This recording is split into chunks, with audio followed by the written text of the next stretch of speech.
Chicken లేనిదే ముద్ద దిగదు. ఇది ఒకప్పటి మాట. ఇప్పుడు మాత్రం చికెన్ అన్న మాట వినేవారంతా బాబోయ్ అనుకోవాల్సిన రోజులు వచ్చేసాయి. బర్డ్ ఫ్లూ పుణ్యమా అని కోడి మాంసం పేరు చెప్తే మాకొద్దు అంటే వద్దు అంటున్నారు. సాధారణంగా ఉభయ గోదావరి జిల్లాలో చికెన్ కు విపరీతమైన డిమాండ్ ఉంటుంది. ఎప్పుడు చూసినా చికెన్ మార్కెట్లు కొనుగోలుదారులతో కిటకిటలాడుతూ ఉంటాయి. అలాంటిది ఇప్పుడు సీన్ రివర్స్ అయింది.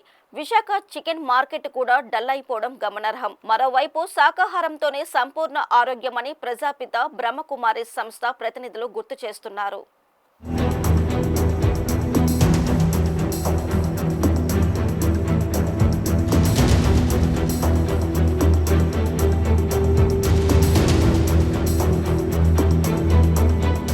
తూర్పుగోదావరి జిల్లాలో పలు కోళ్ల ఫారాల్లో కోళ్లకు బర్డ్ ఫ్లూ సోకిందన్న వార్త వినబడగానే విశాఖలోని చికెన్ మార్కెట్లో ఒక్కసారిగా వెలవెలబోయాయి. చికెన్ పేరు చెబితేనే భయపడే పరిస్థితి వచ్చింది. ముక్క లేనిదే ముద్ద దిగదు అన్న వారంతా ఇప్పుడు చేపల మీద దాడి చేస్తున్నట్టే కనిపిస్తుంది. దీంతో ఈ ఎఫెక్ట్ ఫిష్ మార్కెట్ మీద పడి విశాఖలోని ఫిష్ మార్కెట్లు ఇప్పుడు కలకల్లాడుతున్నాయి.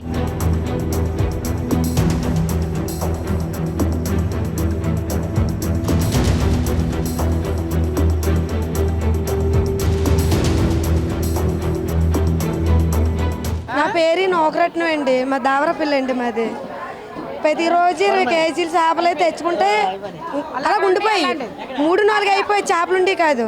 అలాంటిది రోజు ఒక 50 కేలు కొన్నాము. అంటే ఒక గంటలో లోపలికి చేపలన్నీ చొరికంట అయిపోయింది 50 కేలు. ఈ రోజు మటు చాలా జనం వచ్చారు. ఈ రోజు బాగానే ఉండింది మార్కెట్. రేట్లు మామూలు రేటుకి ప్రకారం రేట్ ఇస్తాం. అంటే మామూలు రేట్ అంటే ఎన్నాళ్ళ రేటే కదా అని అనుకున్నాం. ఇస్తాం బేరాలు తక్కువ చేసి ఇచ్చేసాం.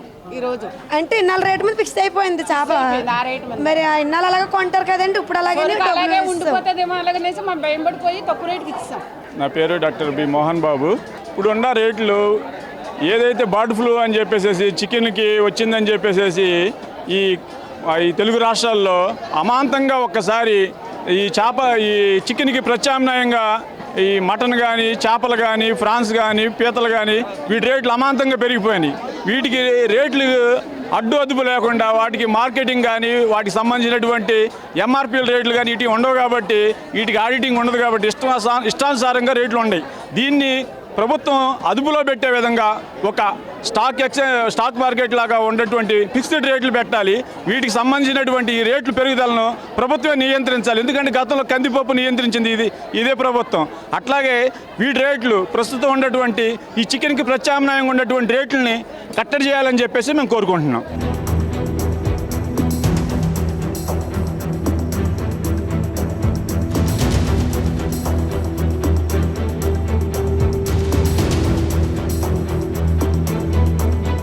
బర్డ్ ఫ్లూ ప్రభావం ఎంతగా ఉందంటే లైవ్ చికెన్ కేజీ ధర 230 నుంచి 200కు పడిపోయింది.